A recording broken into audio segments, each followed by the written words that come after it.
Buen días, buenas tardes, buenas noches, todo depende en el lugar en que usted se encuentre en el país. Dios le bendiga a todos. Bienvenidos a Biblia Estudio TV, tu instituto bíblico virtual, como siempre.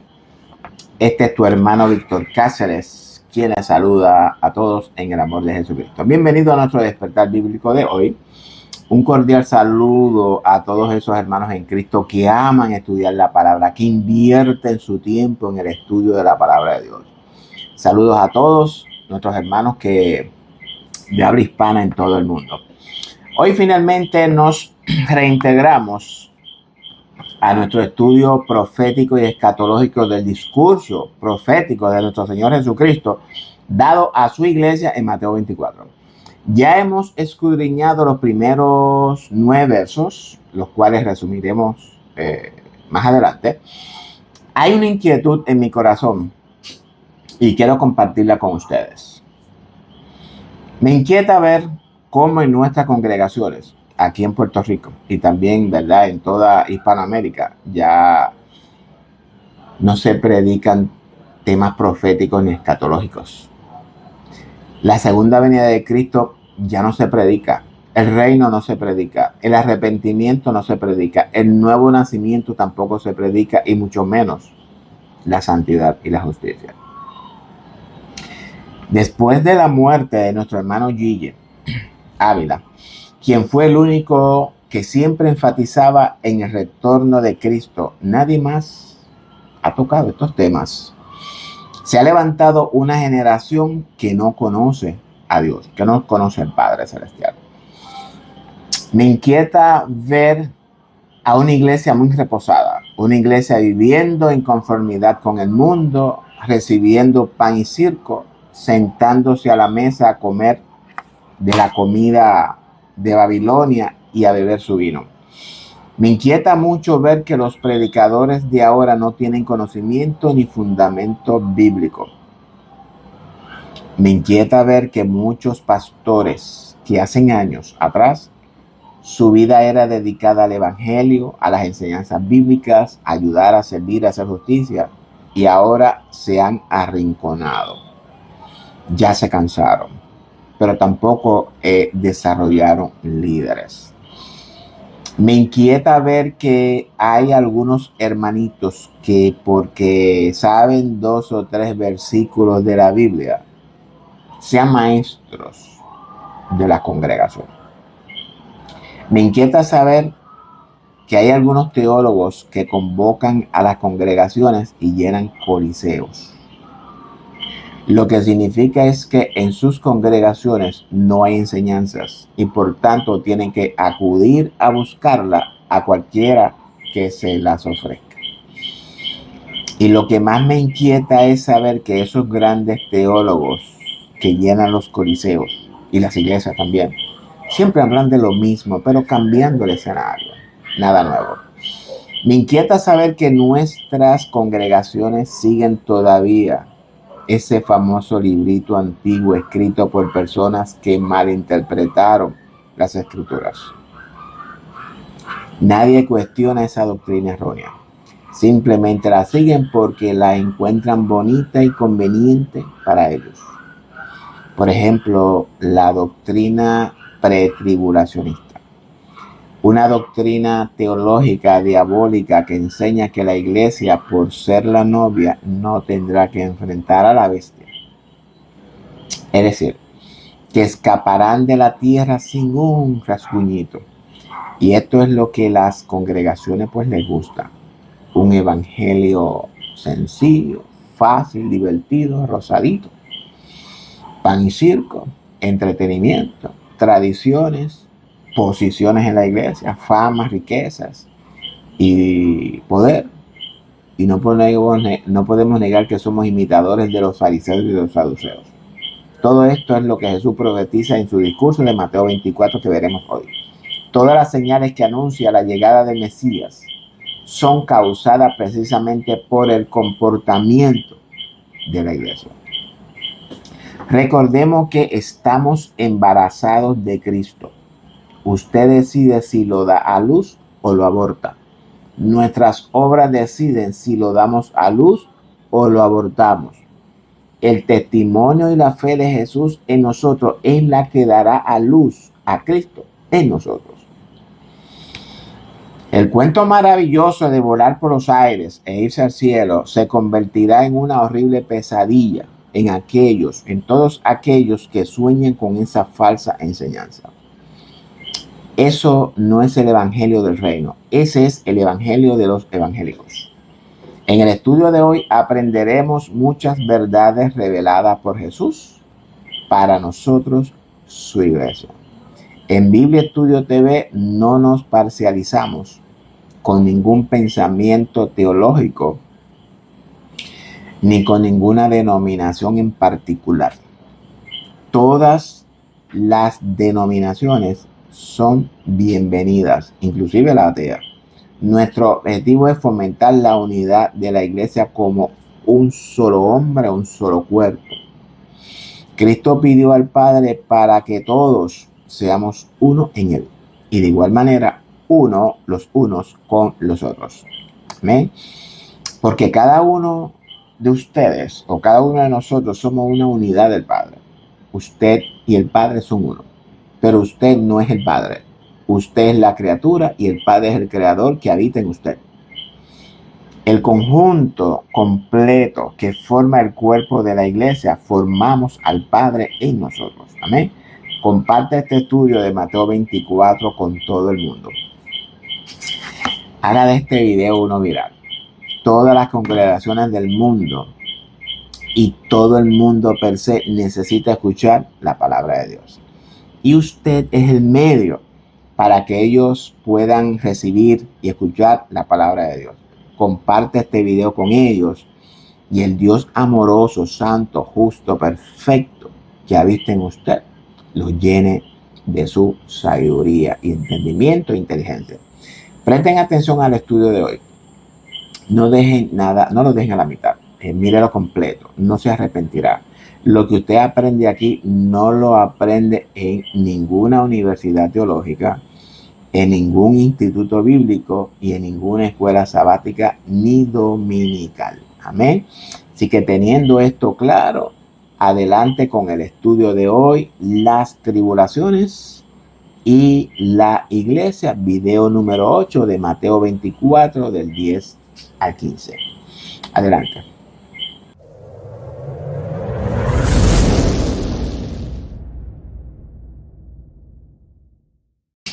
Bueno, perdón.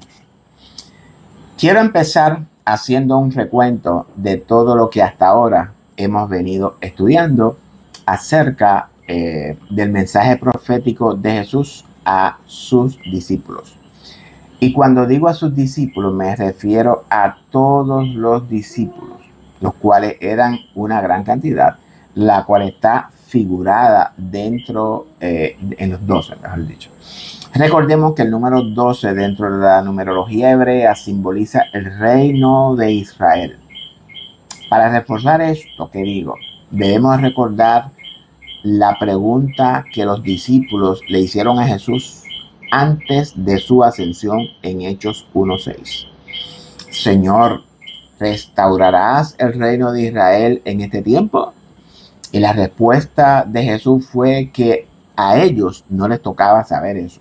Por tanto, si a ellos no les tocaba saber eso, entonces ¿a quiénes les toca?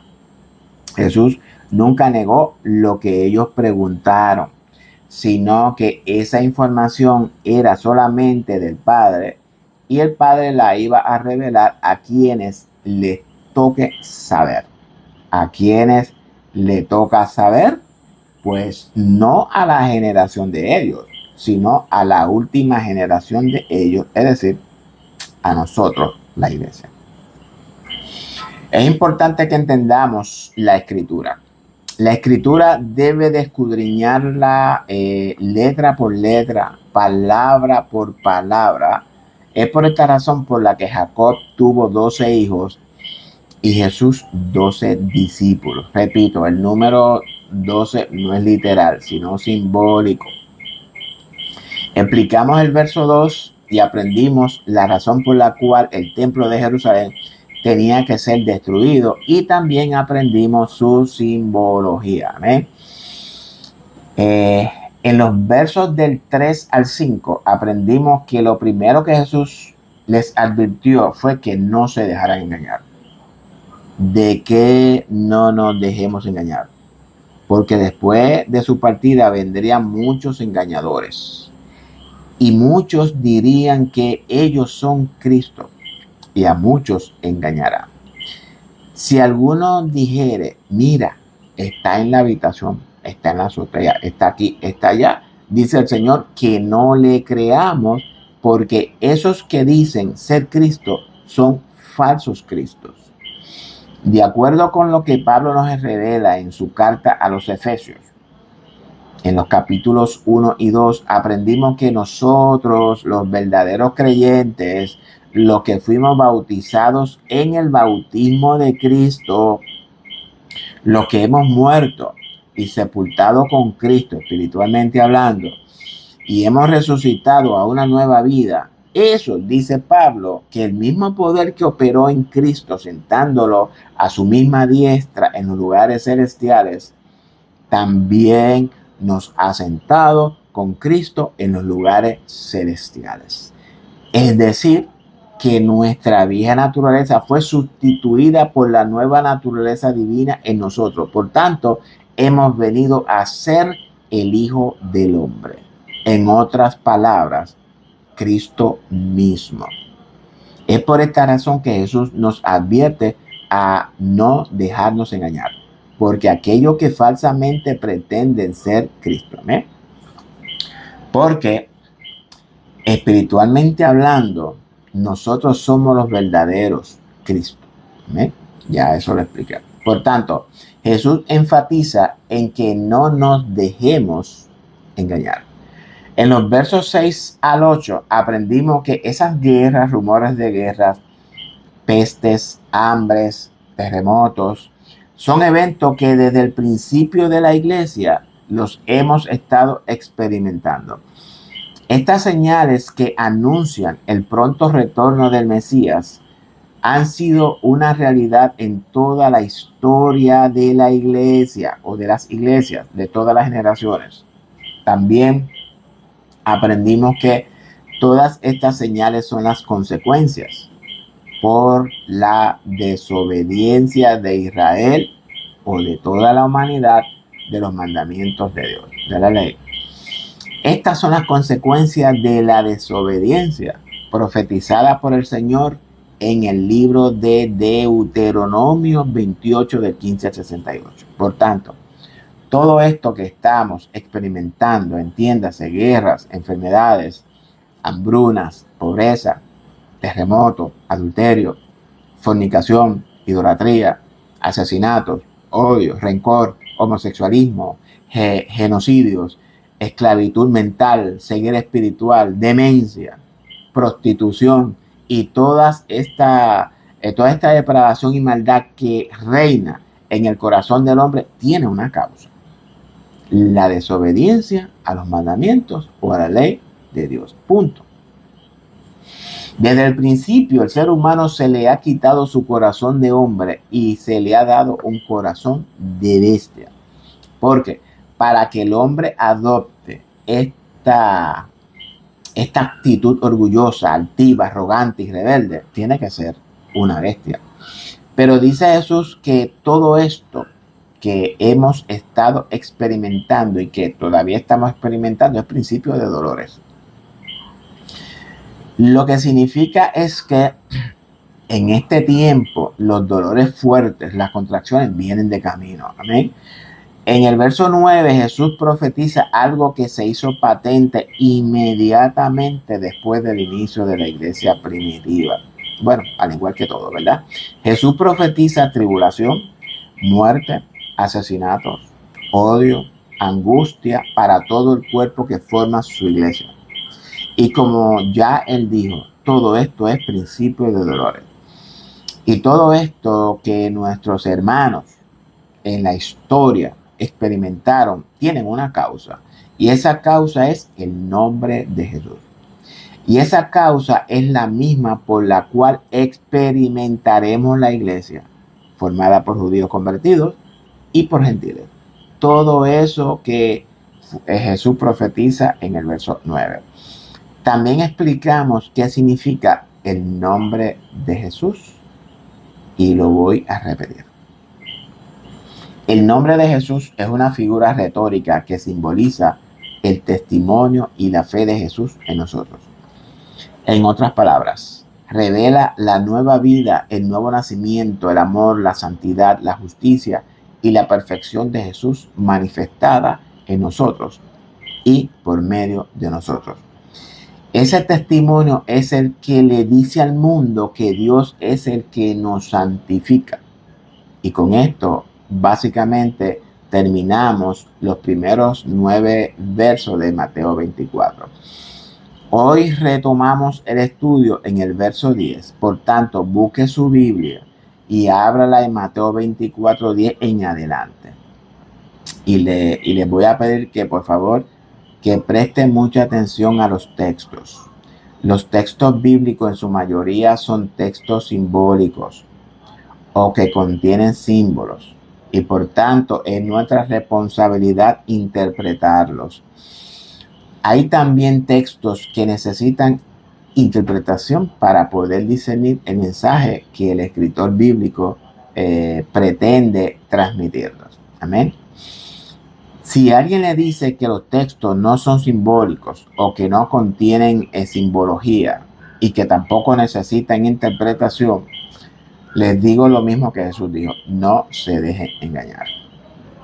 Porque en nuestras congregaciones reina un analfabetismo bíblico y eso es algo que ha venido destruyendo la estabilidad, la firmeza, la convicción de la iglesia de Jesucristo desde la expulsión de Roma de parte del emperador Claudio, de todos los judíos, entre los cuales se encontraban los obispos y maestros judíos quienes dirigían las congregaciones judías cristianas hasta el 50 después de Cristo. Por tanto, al liderato judío salir de Roma, las congregaciones quedaron en manos de líderes gentiles y como todos ya sabemos, las congregaciones se contaminaron con el paganismo, la idolatría, la cual terminó siendo la religión del imperio, la cual fue modificada por el emperador Constantino en el concilio de Nicea en el 325 después de Cristo. Todas nuestras congregaciones actuales nacen de esa iglesia romana.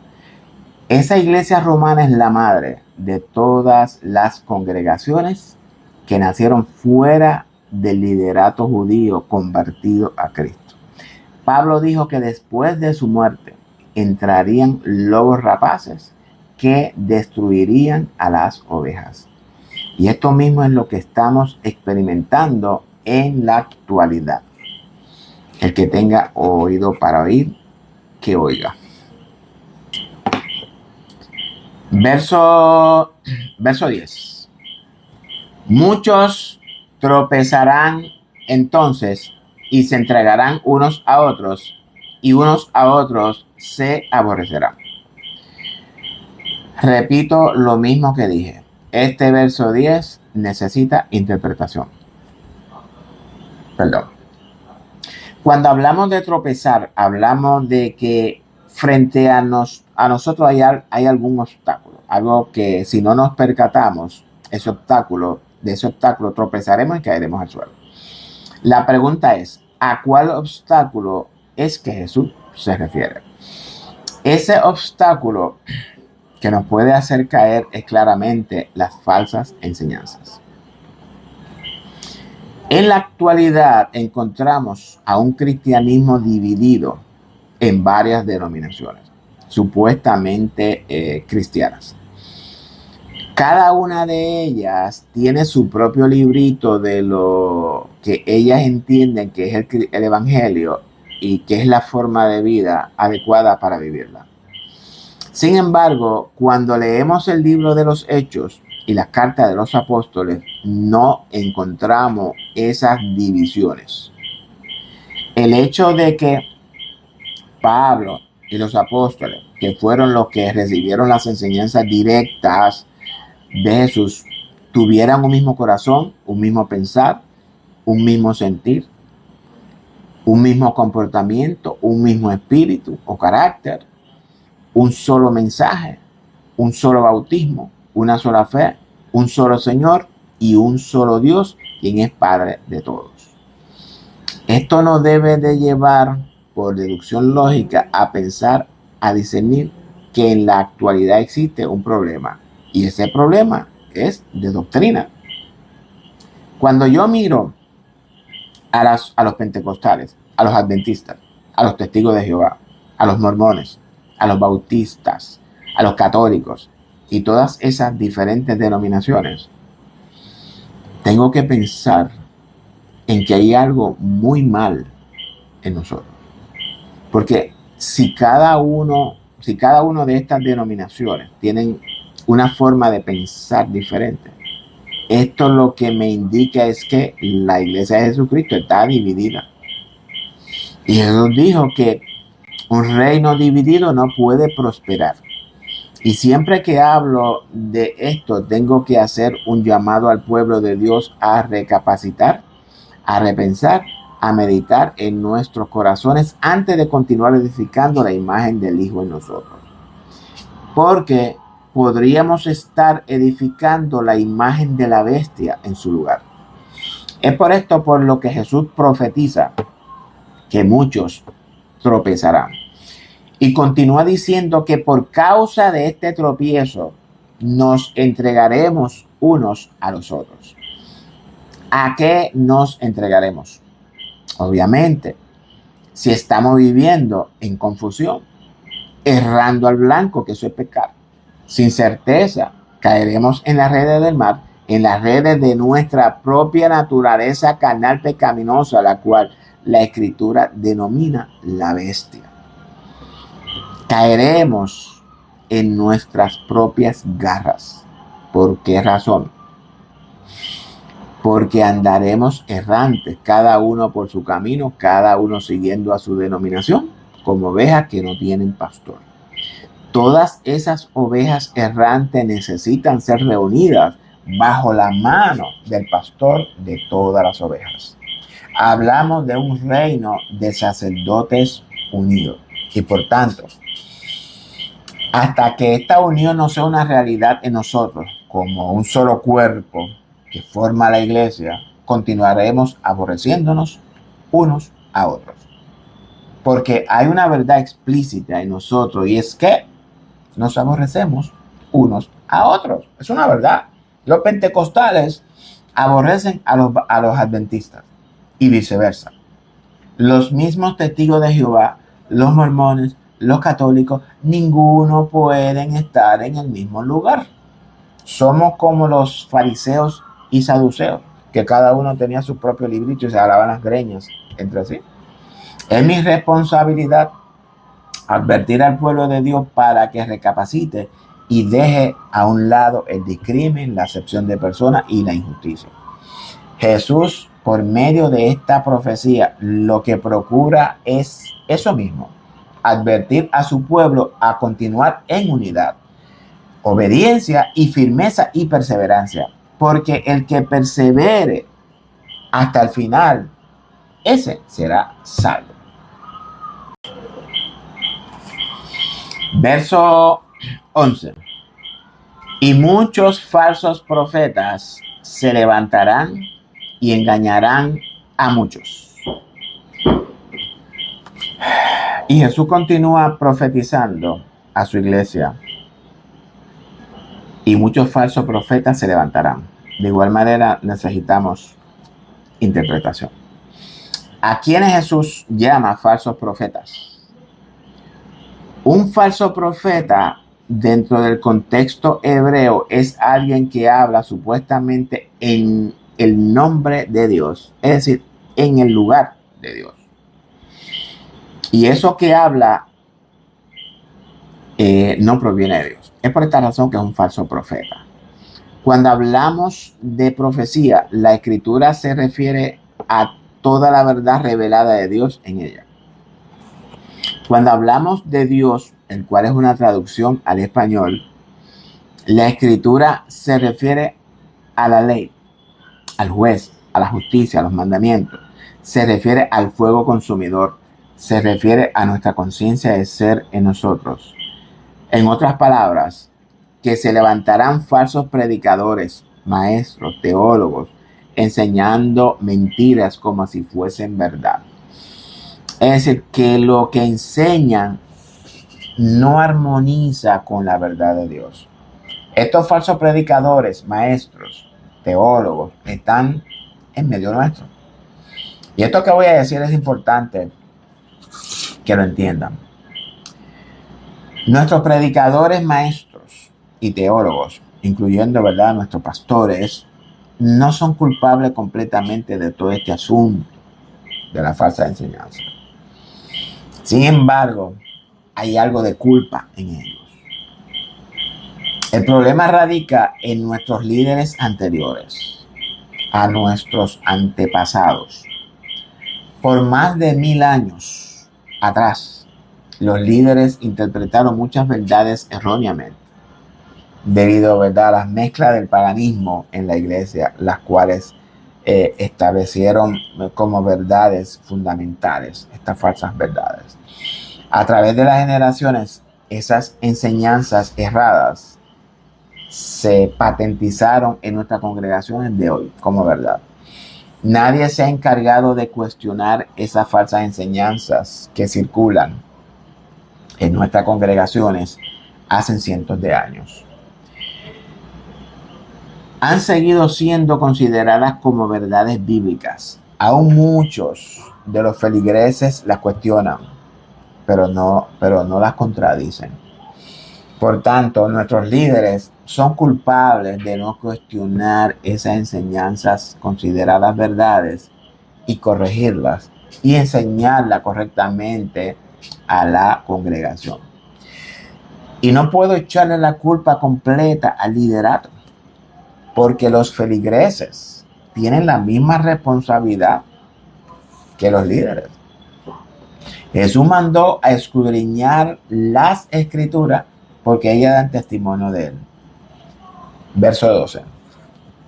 Y por haberse multiplicado la maldad, el amor de muchos se enfriará. Bueno. Y aquí encontramos el resultado de todas estas desviaciones de la verdad. Cuando carecemos de la verdad, ¿cuál verdad?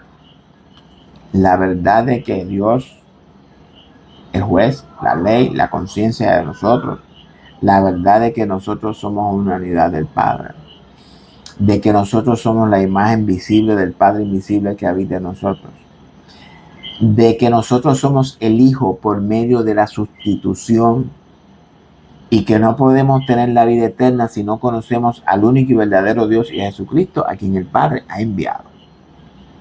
Cuando nosotros carecemos de esta verdad en nuestra vida, la maldad, el mal, Caín, nuestra naturaleza humana pecaminosa, esa bestia horrible, toma el control de nuestras conciencias.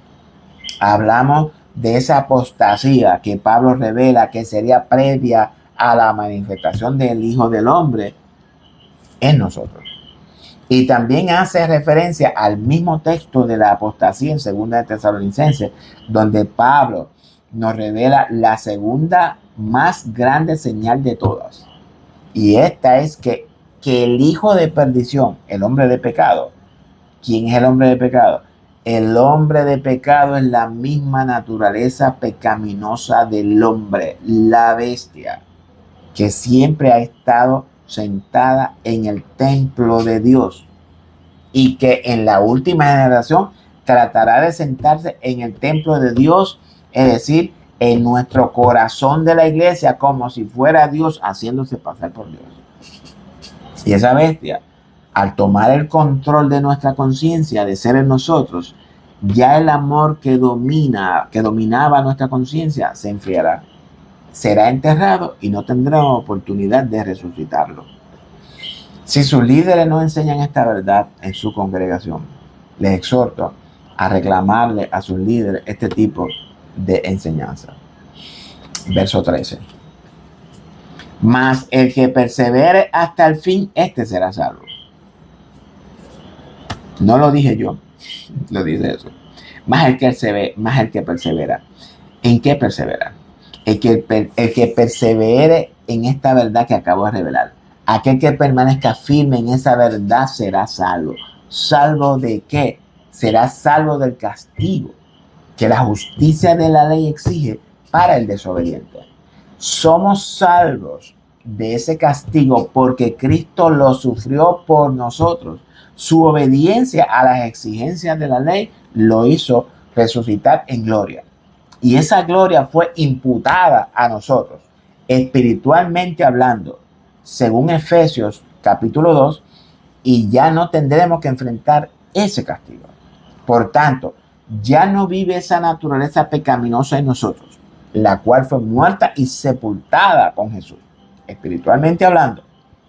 Y ahora vive la naturaleza divina de Cristo en nosotros, espiritualmente hablando también. Fíjense que Jesús en estos 13 primeros versos nos da un recorrido panorámico desde nuestro inicio como creyentes en Él hasta su manifestación en nosotros para restaurar el reino de Israel en nosotros. Pero de este reino de Israel en nosotros hablaremos en el estudio de Romanos. En otras palabras, que en estos 13 versos Jesús contesta las dos primeras preguntas hechas por los discípulos referentes a cuándo serían estas cosas. Hablamos de la destrucción del templo y las señales de su venida. Amén. Y repito, todas las señales de su regreso ya las vimos profetizadas en Deuteronomio 28, 15 al 68. Las consecuencias de la desobediencia a la ley de nuestro Padre Celestial. Por tanto, si usted ha sido obediente a la ley de nuestro Padre Celestial, entonces usted debe de ver las bendiciones de la obediencia profetizada por nuestro Padre Celestial en Deuteronomio también 28, pero del 1 al 14. Todas estas señales tienen una causa: la desobediencia del hombre a los mandamientos, a la ley de Dios. Punto.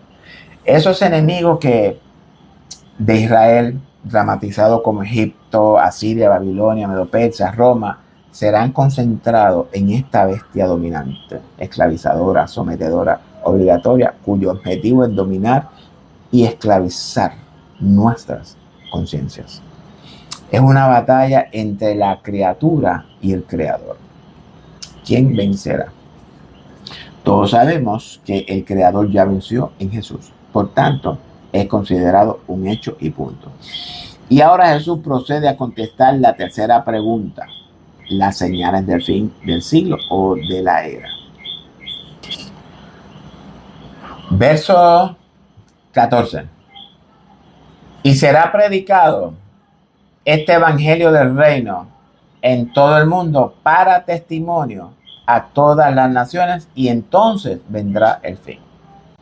Bueno, dice Jesús que antes del fin, el evangelio o el mensaje de la promesa de redención y el establecimiento del reino debe de ser predicado a todas las naciones para testimonio. No dice por testimonio, sino para testimonio. En otras palabras, para que cuando tengan que enfrentar el juicio, ellos tengan conocimiento de por qué están allí. Para que una persona compadezca ante un tribunal, debe ser acusado de una violación a la ley, cualquiera que sea. Si nosotros violamos la ley de nuestra Constitución, somos culpables de juicio, por cuanto hemos desobedecido la ley. Y si en lo terrenal nosotros somos culpables de juicio y tenemos que comparecer ante un juez, ¿cuánto más si desobedecemos la ley divina? El mensaje de redención es un llamado al arrepentimiento de los pecados de la humanidad causados por su desobediencia a la ley divina. Por tanto, el que no recibe este llamado al arrepentimiento, este llamado se convierte en una acusación formal y legal por violación a los mandamientos divinos. Por tanto, tendrá que comparecer al juicio, al tribunal. Y el tribunal fallará en su contra y será condenado y tendrá que pagar su error. El pago de su error será establecido conforme a sus malas obras. Jesús aquí profetiza esa verdad para advertirnos, primeramente a nosotros, su pueblo, y luego advertir a toda la humanidad por medio de nosotros. Luego de Jesús darnos esta advertencia, ahora entra en el tema que a nadie le gusta. Porque ahora entramos en los 42 meses antes del fin dado a la bestia sobre toda la humanidad para que obre por última vez. Recordemos que la bestia es el mismo ser humano, el mismo hombre. Hablamos del comportamiento de bestia que manifestamos nosotros los seres humanos.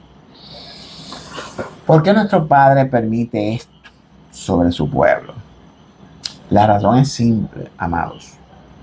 Hablamos de purgar o purificar a su pueblo. Antes de continuar, debemos entender lo que significa la tercera parte. Esta es una cantidad o una fracción de un todo. Ese todo es la iglesia en su sentido general y a la misma vez simboliza pues la tercera parte de la humanidad. Amén. Pero Jesús se enfoca en la iglesia. Hablamos de todas esas denominaciones que se proclaman cristianas. La tercera parte de este cuerpo es la que va a sobrevivir a estos 42 meses de tribulación, angustia, persecución y dolor. Ya Jesús nos ha dicho que todo lo anterior es principio de dolores.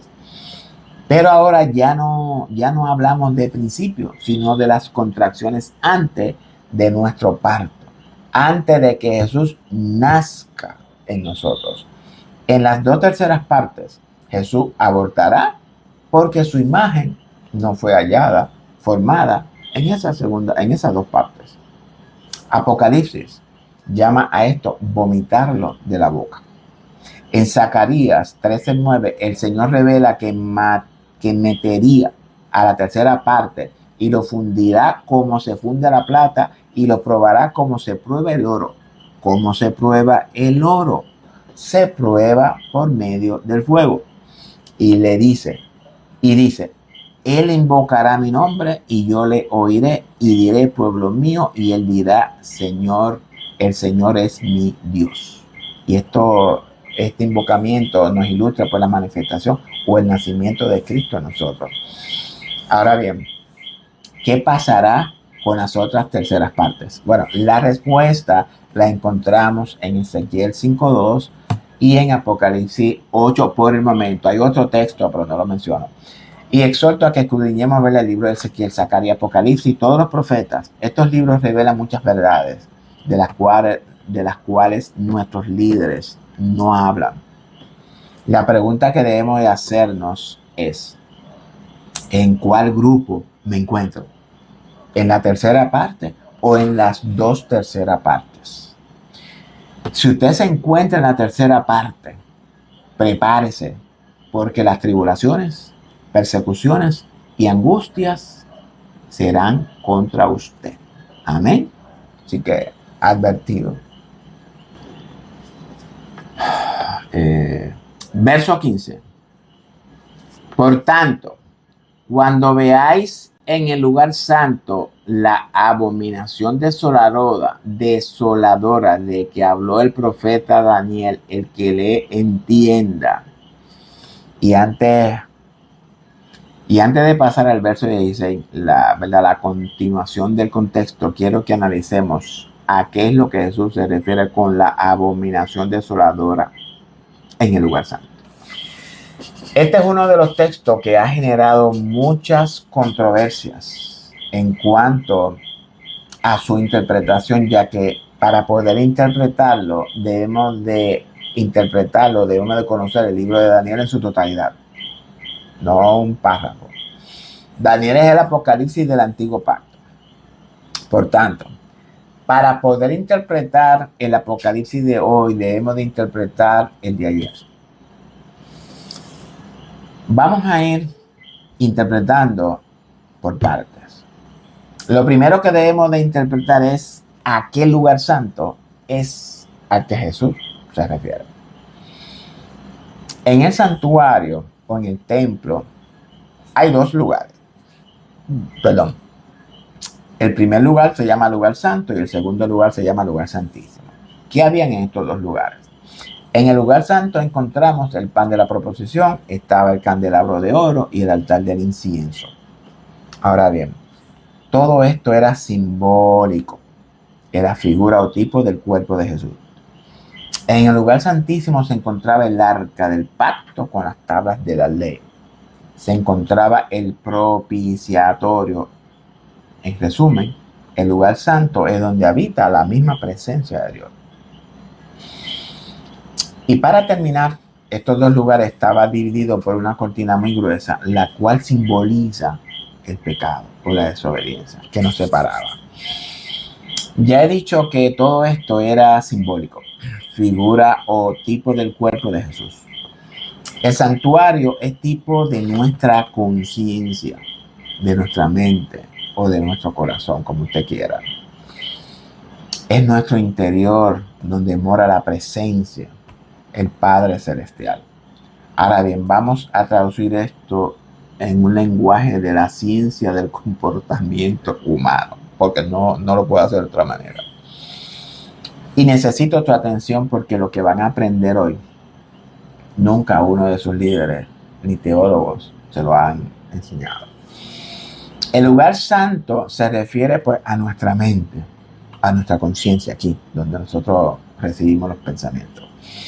Es el lugar donde habita el pan, la palabra de Dios, la ley, el lugar donde habita el candelabro de oro, el Espíritu Santo y el lugar donde habita el altar de incienso, que hablamos de las oraciones, ¿verdad? Más o menos. Todo esto se encuentra en la conciencia del ser humano.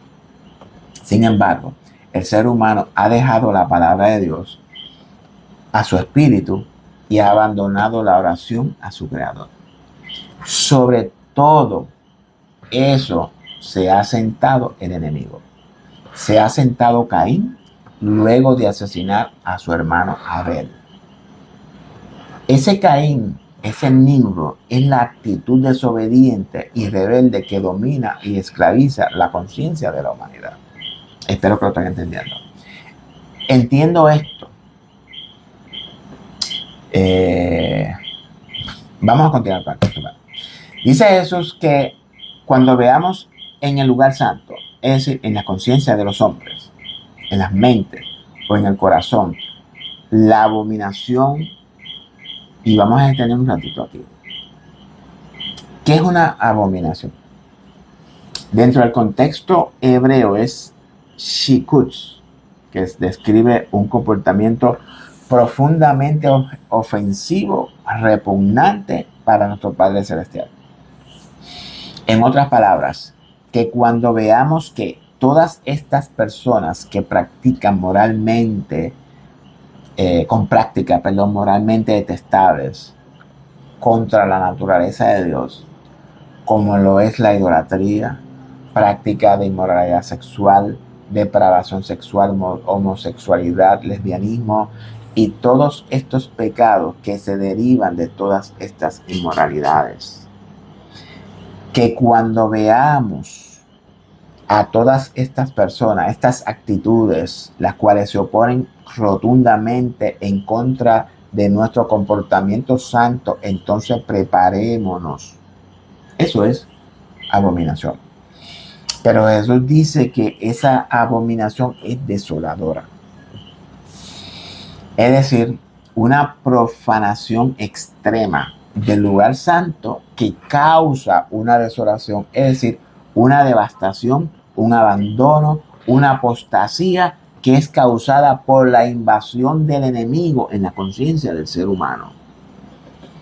Esto es nuevamente a lo que Pablo se refiere en 2 de Tesalonicenses. El hijo de perdición, el hombre de pecado, que se opone a Dios y a todo lo que es de culto a Dios y que se sienta en el templo de Dios como Dios. Es decir, en nuestro corazón o en el corazón del hombre o en nuestros corazones también. Y esto es lo mismo que encontramos en Daniel 13, 11:31 y 12:11. Pero si usted en realidad quiere ver esta abominación desoladora en vivo, tiene que leer el libro de los Macabeos, el 1.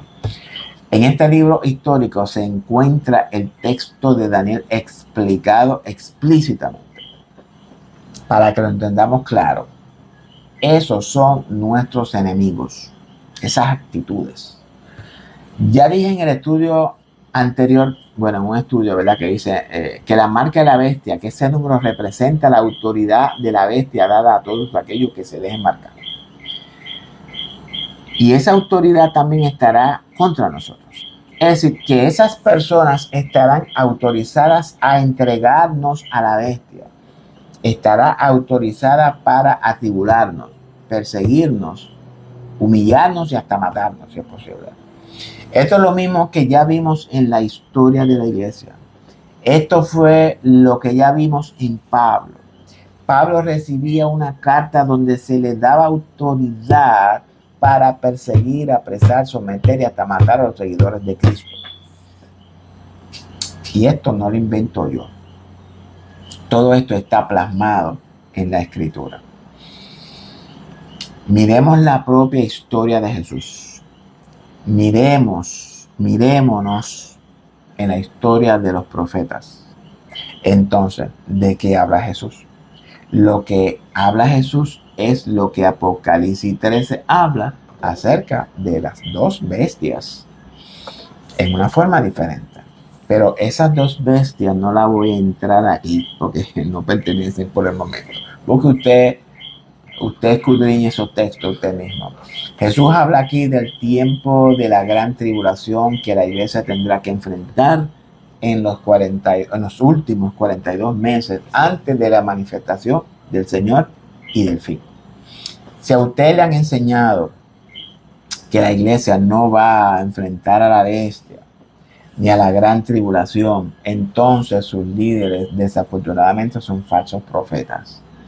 Y me perdonan los líderes, pero no puedo decir otra cosa sino la verdad.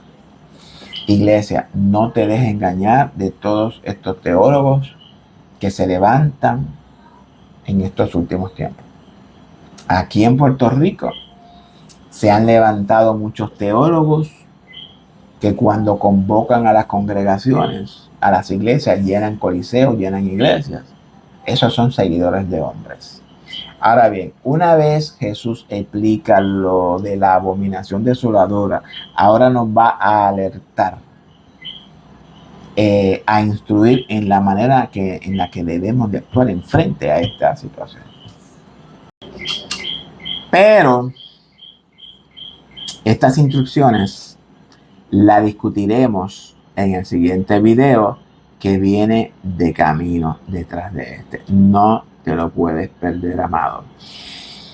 Y con esto damos por terminado el estudio de hoy, el video número 8 de Mateo 24, las tribulaciones y la iglesia. Hoy analizamos a Mateo 24 del 10 al 15. Esperando en el Señor que haya sido de bendición y edificación para cada uno de ustedes, mis hermanos en Cristo. Como todos ya saben, solamente cumplo con lo que Dios me ha encomendado. La encomienda del Señor es reconstruir el altar de Dios en el hombre. Dios me ha enviado, al igual que a cada uno de ustedes, a redimir, a perdonar, a sanar, a restaurar, a amar, a hacer justicia. El Señor no me ha enviado ni a juzgar ni a condenar al hombre. Ese juicio y esa condena llegará por sí sola en su debido tiempo. Por tanto, hermanos, mi petición continua es que despierten. Que el Señor despierte el espíritu de ustedes en ellos, que abra a los ojos de su entendimiento, que les dé sabiduría, discernimiento, inteligencia. Estas son las mismas peticiones de Pablo a la iglesia. Esto Estos estudios son precisamente para que crezcamos en el conocimiento de nuestro Padre y de Jesucristo el Hijo. Siempre repito lo mismo. El Padre Celestial es la conciencia de ser en usted. Esa conciencia es la misma ley de fuego en usted. Es la misma naturaleza divina en usted, Espíritu Santo. No seamos como esos que, teniendo todo esto dentro de ellos, todavía no lo han descubierto. Ya ustedes lo han descubierto. Vivamos conforme a esa revelación en nosotros. Apartémonos de las cosas del mundo. Dejemos de entretenernos con ese pan y circo con el cual el espíritu del mundo entretiene, domina y esclaviza la conciencia de la humanidad. Saquemos el anatema de nosotros. Ustedes son nuevas criaturas en Cristo. Las cosas viejas pasaron y ahora todas son hechas nuevas. ¿En cuál de los dos grupos usted se encuentra? Porque si usted no está en uno, entonces está en otro. Despertemos, hermanos. Comparta este video con todo el mundo. Haga de este video uno viral. El mundo hace viral cualquier video que presente escenas de pecado, de adulterio, de fornicación y de cualquier depravación sexual. Y muchos likes y muchos views. Por tanto, hagamos lo mismo, pero con un contenido espiritual diferente, contrarrestándolo. Un contenido para edificar y no para destruir. Gracias a todos por su patrocinio. Gracias por invertir esta hora en el estudio de la palabra de Dios. Y termino recordándoles que ya estamos a punto de cruzar el Jordán y entrar a la tierra prometida. Dios les bendiga a todos. Los amo en el amor de Jesucristo y será hasta el próximo video. Chao.